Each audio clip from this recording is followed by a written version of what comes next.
Might have been nice to have, I don't know, Robert Saleh there to remind the players in that moment that Josh Allen likes to run the ball. See, there's never going to be a bright line from the absence of the coach and the product on the field.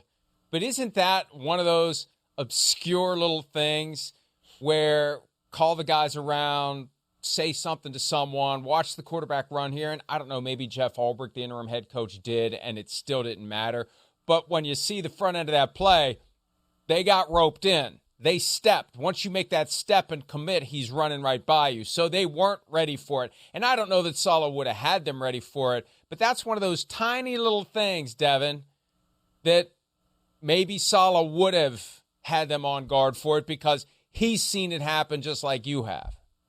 Yeah, and I think the main thing is Jeff Ulbrich, usually that's his role. He's the defensive coordinator. So all of the time, situation, what's going to happen when we get this defensive stop, what are we going to do next? Saleh usually handle that. He's the head coach. Whether people think he did a good job or not, that can be debated. But Jeff Ulbrich, he didn't have to think about that. He was zeroed in on his defense. What are their favorite plays? What are they doing? And that was my biggest thing of when you fire a coach in the middle of the year and you don't really have the head coaching experience, or, you know, I know you have Nathaniel Hackett, but you don't agree to make him and elevate him. Now you put a new guy who's trying to figure out, what am I doing? What am I used to? And I was talking even to his chief of staff before the game because I knew him from New England.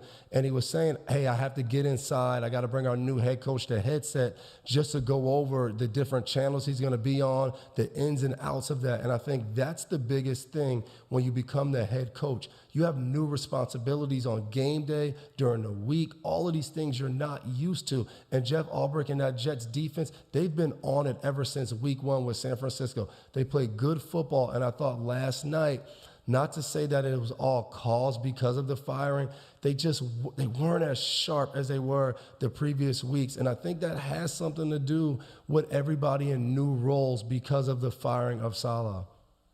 That's a great point. You know, apart from the fact that removing Saleh from the mix takes your best defensive mind away from the team and then takes your defensive coordinator and thrusts him into a different role, you've lost your defensive coordinator, you've lost your head coach, and the former defensive coordinator is now trying to figure out how to be the head coach, and everything will be fine. And this is where, and I don't know if you noticed this because you were, working last night, but during the Madden cast, and I want to get the quote, Bill Belichick had something to say about Woody Johnson, and it went something, oh, we have the sound. I missed that we have the sound, so I don't have to remember what he said. Here's Bill Belichick from last night's Manning cast with his views on the man that he worked for as head coach for roughly one day back in 2000. Have a listen. You know, Peyton, Eli, I'm not a big Jets fan, in case you don't know that. You know, I like Fireman Ed, but that's it. But you know what? Coach Saleh did a good job with that program. I mean, he brought in a culture, a level of toughness and competitiveness. Unfortunately, the offense, hasn't been what, a lot of quarterbacks last year. And a little bit of a slow start. But I thought Coach Saleh really did a good job with this team. And, they're probably not that far away from winning. That's kind of what it's been there at the Jets. Barely won over 30% in the last 10 years. So, the owner being the owner, just ready, fire, aim. Ready, fire, aim, baby. There's another T-shirt. Ready, fire, aim. And he had discussed it on the Let's Go podcast earlier, and it was far more tactful and diplomatic, what he said. Can be unpredictable, something like that. He soft-pedaled it a little bit. The owner being the owner, ready, fire, aim, that's exactly the reality of the Jets for 25 years with Woody Johnson as owner, and it's why Bill Belichick, one of the big reasons why Belichick didn't want that job when it was kind of thrust on him when Bill Parcells stepped aside. That whole segment right there, it flashed me back to sitting in team rooms and sitting in that first meeting on Wednesday morning when we had the Jets on the schedule. We would always get some classic line about the owner or something going on. and new guys would kind of look at me and I'd go, yeah, Bill doesn't seem like a big fan of Woody Johnson. It just always seeped through. So to see him on the Manning cast, and, you just said it earlier in the week, the Let's Go podcast, he's kind of eloquent, says things the correct way in a way, and he's in the middle of the game and it happens, and right away he just goes into attack mode. I mean, ready, fire, aim. Like, is there a better sentence and slogan to describe what the Jets did this week other than that of like, no idea, no thought process into what's the fallout, what's going to happen next. Oh, if we win Monday night, we'll be first in the division. It was just like, you know what, I'm tired of this. Let's move on. So, hey, Bill Belichick, Coach, I see what you're saying there. It makes a lot of sense to some fans out there in the football world. Now, when you're in a moment like that and you hear Bill Belichick and it gives you flashbacks, are those good flashbacks, or is it like sweating and maybe a little twitching and, maybe a little nausea? Like, how do you feel when you get taken back to those instances?